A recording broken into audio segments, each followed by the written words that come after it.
Welcome, ladies and gentlemen, to another episode of the Bushfire live dialogues in partnership with the UN. And today we're talking about the right to freedom of expression and participation. And I've got quite the lovely panel here that is going to be breaking it down. Not a very easy task that we have this morning, but wherever you are, we're hoping that you'll be tuned in. And we're expecting those questions because this is what we're here for. We're here to raise awareness and also to debunk a couple of myths around this particular topic. Before even beginning, I'd like to offer the panel just a round of introductions, get the audience to know who you are, where you're from, and why we're going to be talking about the right to freedom of expression and participation. I'm not sure where I will start. Should I start to my right or my left? Start with my right. Mr. Nhlabatsi. Good morning. Thank you, Mr. Shabangu. Good morning, ladies and gentlemen. My name is Sibusiso Nhlabatsi. I'm an attorney by profession, and I have particular interest in human rights and constitutional law litigation. Good morning, everyone. I am Nokuthula Mamba, also passionate about human rights and development. I'm the director of Youth Sustainable Development Center, and I'm really looking forward to such a discussion. Hi, ladies and gentlemen. My name is Sibusiso Nhlabatsi, also known as Qibho Intalektual. I am a full-time artist. I moonlight as an attorney. I'm very passionate about human rights because the right to express yourself is as important as just the right to breathe. Good morning, everyone. My name is Duduzile Dlamini-Nhlengethwa. I'm Deputy Commissioner, Human Rights Commission. It's a Commission on Human Rights, Public Administration and Integrity. I am human rights. I'm the face of human rights in this country. If you don't know me, you should know me today. Thank you. Wow, yeah. I forgot to mention who I am. Yeah, this is how it happens. But my name is Sakhile Shabangu. I'm from UNDP, and I'll be the moderator for this session today. And before we begin, it's worth noting that freedom of expression is the core of MTN Bushfire Festival's Bring Your Fire philosophy, which encourages the individual to contribute collectively to positive social and environmental change. It rests on the real power of the arts to transform minds and hearts and bring people together in a spirit of inclusiveness and cooperation. Now, freedom of expression or free expression is critical to the creative economy. The ability to express themselves in ways that others relate to is what makes artists relevant and allows them to make a living. It is therefore important. It is what the Bring Your Fire Zone is designed for, to give a platform to those amazing people who advocate tirelessly for a better planet. Now, with that, ladies and gentlemen, I'm pretty sure you're asking yourself why we've even ended with this particular dialogue on the right to freedom of expression and participation. We all know that for us to be able to exercise the other rights, we need this right to first be understood by ourselves and also the people in our country. Also worth noting that this year, UN, led by the OHCHR, the Office of the High Commissioner for Human Rights, is globally launching the 75th commemoration of the UDHR, and it's amazing for us to break down what human rights are and why we're even discussing human rights. Very important for us to speak about. Ladies and gentlemen, maybe we can break it down. What does the right to freedom of expression and participation mean to you? Magetutu. Thank you very much, Sakhile. Freedom of expression is a basic right. It's a basic human right. It's an inherent right for every person. You can only, it's better for somebody can only hear you because you've expressed yourself. I mean, this year is an election year. We are going out there as emaSwati to express our desire to have a government that has been chosen by us. So, but then there are two sides of it. You can actually use it rightly or wrongly. There's a positive side of it, which means that I can express myself to actually put across a message that is actually constructive, or I can use it in a negative way that is actually going to be violating someone else's right. In this country, we have a constitution and we have the Bill of Rights, which is Chapter 3 of the Constitution, that actually bestows that right to everyone, regardless of where they come from who they are, they have the right to express themselves. I thank you. Thank you, Magakuku. Magadudu, she mentions one thing, it's a constitutional right. Qibho?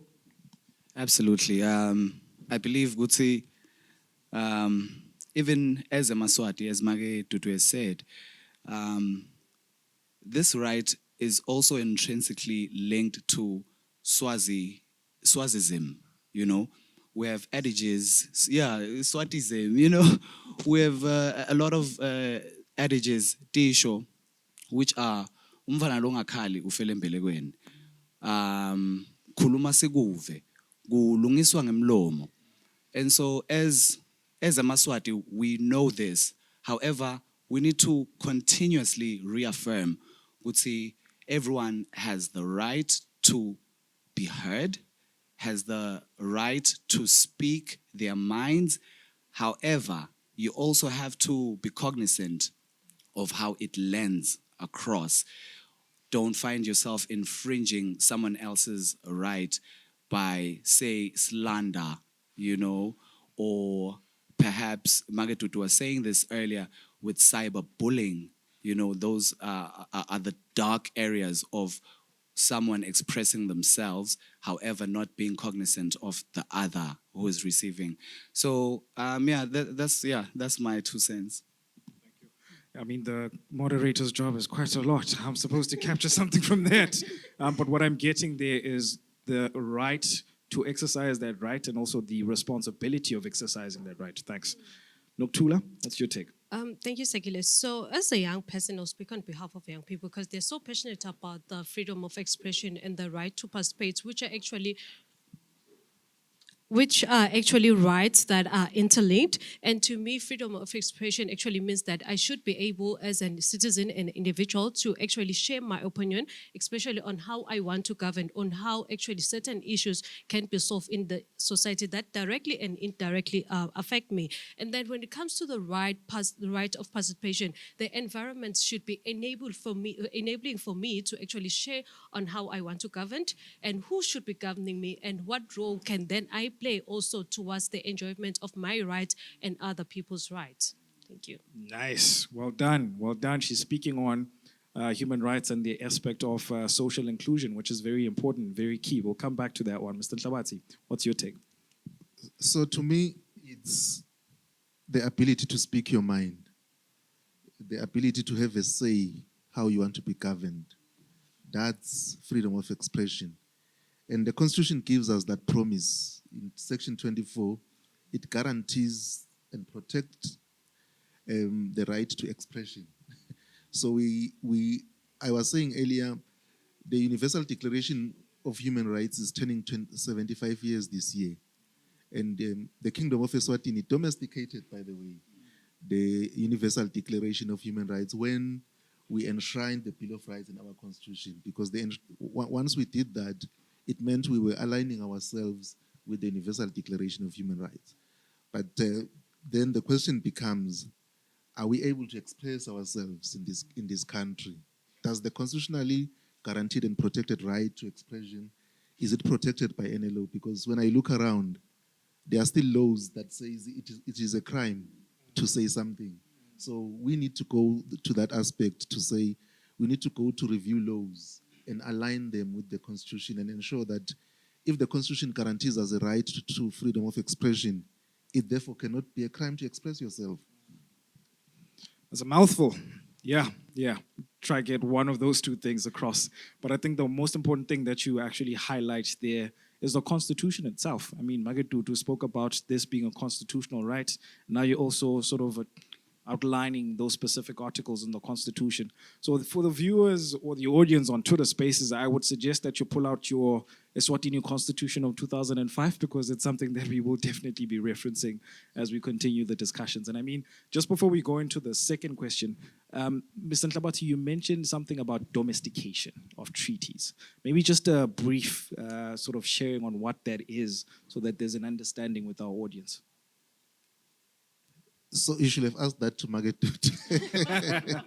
But Swaziland operates a dual legal system. It means that for an international law to be recognized as law in Swaziland, it must be promulgated by parliament. It must be domesticated by our own parliament. So what we say is that, okay, maybe let me start here. The Universal Declaration of Human Rights was not an international convention in the strict sense. It was a declaration by the United Nations. But what our parliament did, and the people, because we believe the constitution is the product of the people, what our parliament did is that they took the Universal Declaration of Human Rights and reduced it into a Bill of Rights, what we call the Bill of Rights today in our Chapter 3 of the Constitution. Thank you, Mr. Nhlabatsi. If you want that information on the different rights that are outlined in the Bill of Rights and the Constitution, you can reference to, I think it's Chapter 3 of the Eswatini Constitution of 2005. Magetutu, straight to you. Now, we're speaking about the right to freedom of expression and right to freedom of participation. What can you say in regards to how we, as a society and as civil society organization, as development partners, can use our voices to promote those rights wherever we are? Okay, thank you very much. What I would say is that the Constitution in itself actually reaffirmed our way of life. We have always been a country that engages on certain things. We speak out over certain things. We have Likuma, which is a place where women would gather. We have Lisangu, where the males would gather and speak about pertinent things. We've also used song to actually sing, and actually, even if there are things or you have a dissenting view, you would actually compose a song and you would sing so that someone can actually hear what you're saying. So for me, it's just a matter of us reclaiming what we already are or what we are made of as emaSwati. So it's important for us to actually go back and look at the good things. And I'm actually not saying we should be stuck in the past. We should actually look at other modern best practices and see what is it that we can do to make sure that our voice is actually heard. And as Bomage, like myself, we must take our right and make sure that we actually speak out. We speak about these issues, because if I don't speak out, who is going to listen or even know or infer what am I thinking? So my best bet is to make sure that I actually I say my story, because I'm the best person who can actually say my story. So I think I'll just end it for now. Thank you. Nokuthula, I'll come straight to you, and then I'll come back to Qibho. How do you think we can use our voices to continue the promotion and protection of these rights? Okay. I think that we can use our voices in terms of creating such platforms. We are already engaging on human rights issues using it, Twitter Spaces. We can go on and use other online platforms to ensure a wider range of engagement on human rights, so that everyone understands the critical role that they can actually play in promoting human rights. But what also we can do, as Mr. Nhlabatsi had mentioned, that we have domesticated the international treaties, which also have given us certain mechanisms or tools that we can use in monitoring and evaluation the implementation of human rights. So we can also partake in those reports that civil society actors actually engage into writing on how far has Eswatini gone by in terms of ensuring that every citizen in the country enjoys their rights. And also we can engage in community dialogues, which are intergenerational, whereby you find the adults and the young people who actually have different views on human rights issues, engaging and finding a way forward on how can we live together in communities and society at large, understand the critical value of human rights. Sure. Thank you very much. Qibho? Yes, I keep referencing Magetutu. I think she's human rights.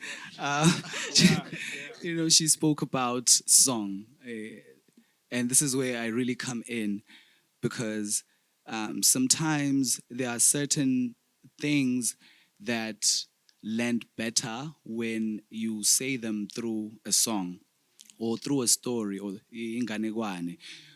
As we were growing up, we used to learn about morals and ethics through tinganekwane, and creatives need to be ahead and lead emaSwati in expressing themselves.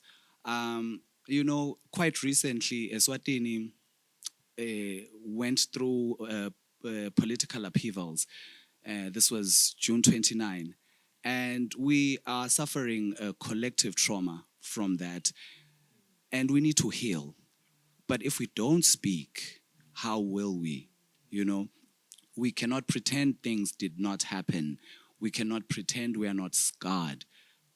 And as we have those wounds, you have to go to Dokotela, and then Dokotela can then dress the wound. But if you're not going to Dokotela and telling them where it hurts, it doesn't help anyone. The situation just exacerbates.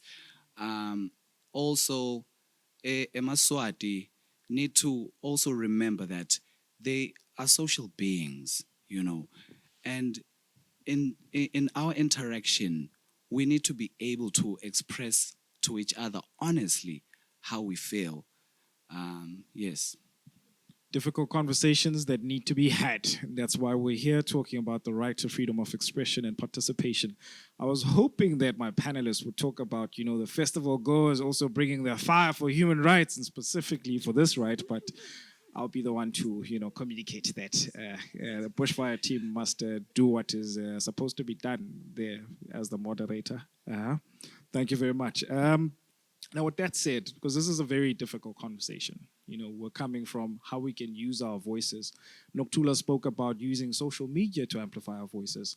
Our country has a young population of about 70% that constitutes a population of 1.2 million people. We definitely need to look at other avenues of communication of these rights, because what we are seeing is that at the helm of our problems is the element of not understanding what these rights are, and also, again, coming back to you, understanding the responsibility that we have when it comes to exercising those rights. But moving quickly right along, because we don't have a lot of time, would be to try and explore the tools that we can now use. Nokuthula, you mentioned something about the UPR, which I'm hoping that you can share with the audience. Mr. Nhlabatsi, you spoke about the Constitution. You also spoke about other legal frameworks. Maybe we can start off with that. What tools can we use to promote and protect these human rights? So the Constitution ordains the judiciary to be the enforcers and the protectors of human rights. So then this also brings another dynamic and aspect of it, because it requires a judiciary that will be independent to ensure that it administers justice fairly. And at the core, at the heart of administering justice should be the protection of fundamental human rights as guaranteed in the Constitution. So those are the tools. In the main, as a lawyer now, I will say it should be the access to courts. You can always, I know, you know, there's a cost to it, but you can go to court to enforce human rights. And one might say, Mr. Shabangu, that we have seen some piecemeal changes. If one can go back, you remember the case of Meritu Apane, who challenged the Deeds Registry Act insofar as it excluded married women to register property, excluding their husband. I think there is a recent case of Magesa Xolo who was challenging the marital power in our law, in the Marriage Act. So we have seen people going to court. The case of free education comes to mind, where people, ex-minors, were saying the Constitution guarantees the right to education for every child. Why are you not enforcing it? So the courts are one of the platforms that can be used. Of course, the Human Rights Commission is also an important player that can be used. I have seen people going to the commission to report a complaint, and I've seen the commission issuing reports, even though it needs to be more active. But it's another platform that you can use. The legislator itself can be used. The legislator itself can be used, and of course, any form of activism and advocacy is also necessary to amplify the voice. And like the fire we are in today, you know, it's also one of the platforms that can be used to advance that. Thank you, Sakhile. Further to what my colleague has just said, I think the other part is that prevention is better than cure. We we are looking at prevention as the Human Rights Commission in terms of advocacy. We're also looking at educating, but also, and most importantly, because the outcry is always capacity, we're looking for partners. And in you, we look at partners who we can join hands and have those round tables and make sure that we work together collectively, because in terms of enforcement and the protection and promotion of human rights, it's not a one-man show. We are bringing in the fire. I think you're happy, Sakhile. For the first time, actually, we are coming in here at the Bushfire. Will be present. We will be bringing more and more fire so that people can see what we are made of as the Human Rights Commission. Thank you. I go back to music, that this is another platform. I'm very grateful for Bushfire for identifying that artists can bring about positive change through their music. And the most important thing is we need to remember as artists that sometimes certain concepts are too scientific for people to understand, and we just need to condense them and make them more palatable and more understandable. That is our role as artists. Another thing is what we say can influence a lot of people, especially kids, you know. So we need to be very careful about how we're using our voice. And also, music, you can record it now, but it's like a time capsule of what was going on in Eswatini, you know. And it also travels so quickly across the world, you know, just like that. So we need to be using that tool very, very strongly. And I think we are back home. We want to speak. We want to listen. We want the national dialogue. Thank you very much, Qibho. I just want to, Sakhile, I want to add to what Mr. Nhlabatsi has shared on the domestic tools that we can use. One missing tool that we lack in Eswatini in terms of the implementation of human rights is access to information on human rights. And we also need to have more accountability and transparency tools that we have where people can actually access and see what the state and other actors are doing on human rights issues before we even get to the UPR that you have shared, which is another platform whereby non-state actors actually shared their reports. It's called the Shadow Report, where they analyze the situation on human rights issues in the country and they share their reports with the UPR committees. But what happens then is that the state members, they share their own recommendation on that issue, and the state, which is Eswatini government, is now supposed to respond on those recommendations on what is it that they have done or how are they going to respond on the recommendation. And that happens at international level, but we need more local tools that will start from, that we use a bottom-up approach more than a top-down approach whereby it's led by the people at the communities and whereby everyone own that tool and understand the purpose of the tool. Thank you. Thank you very much, Nokuthula. You want to go back, Mr.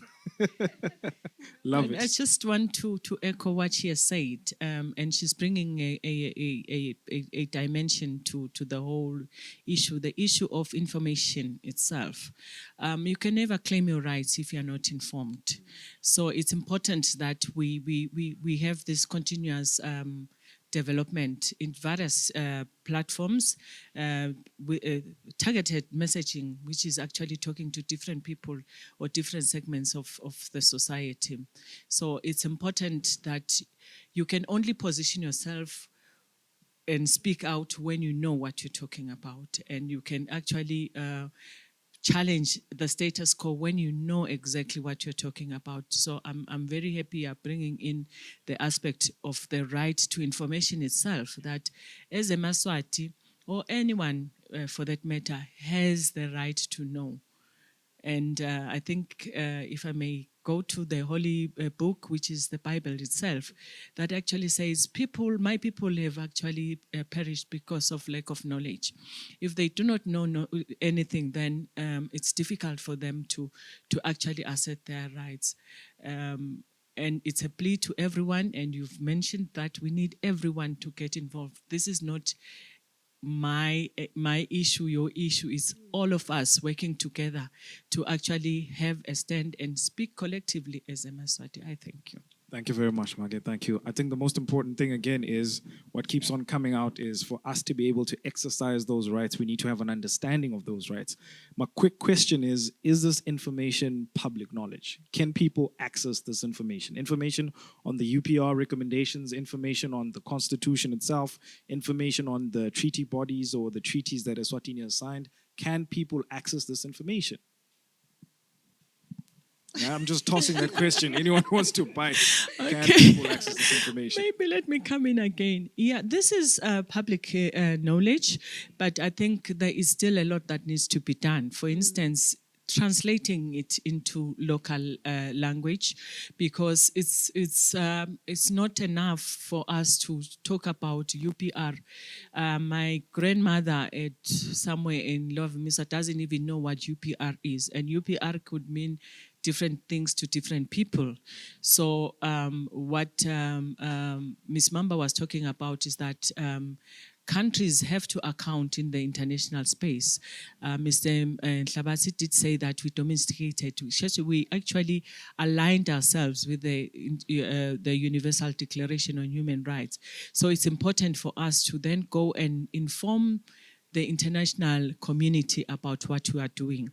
But coming back home, we do have a round table where we have non-state actors who we sit down and discuss about what has been discussed at the Universal Declaration.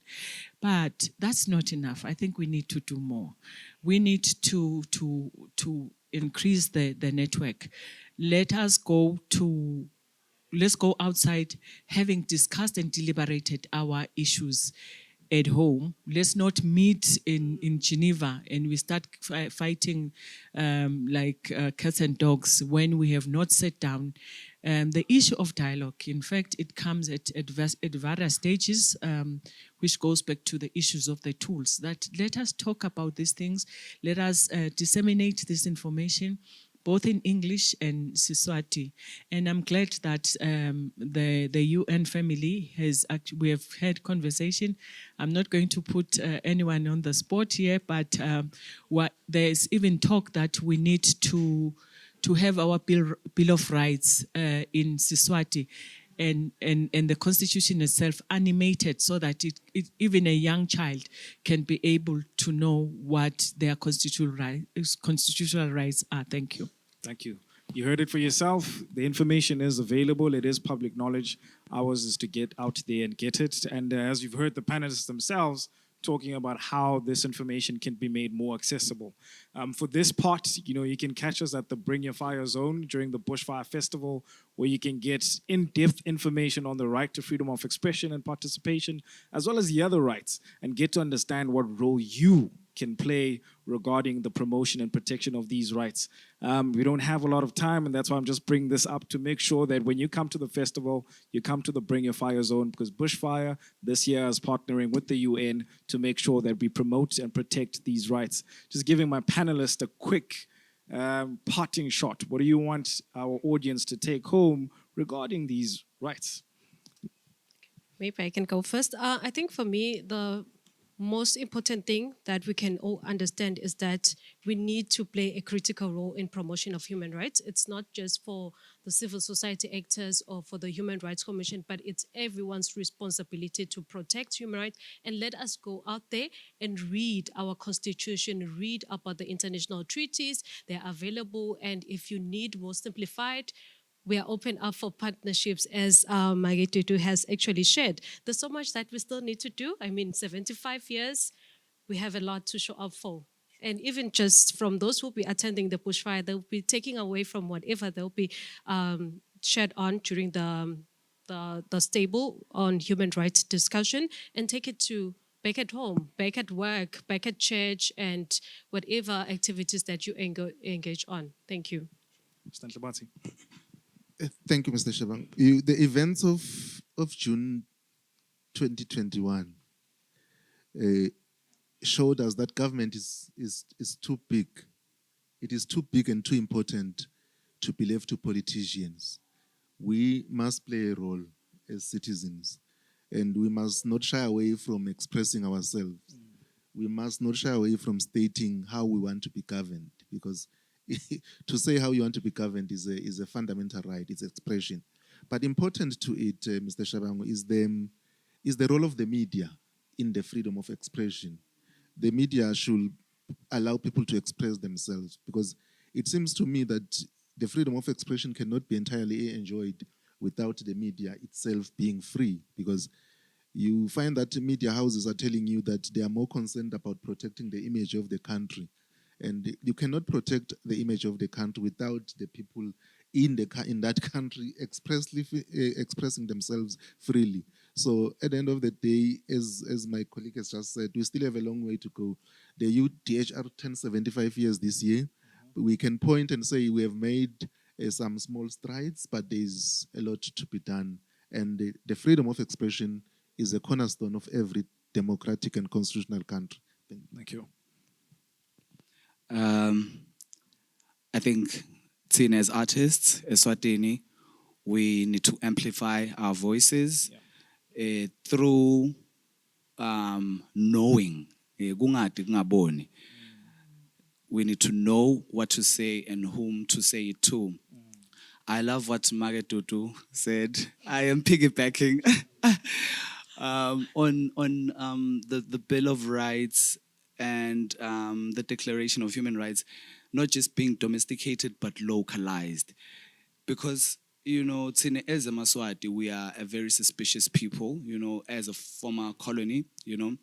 And so when you are bringing something that might seem foreign or alien, there will be pushback. So we need to localize what human rights are. Simatanise, you know, with whom we are. Because emaSwati are also a high context culture people, you know.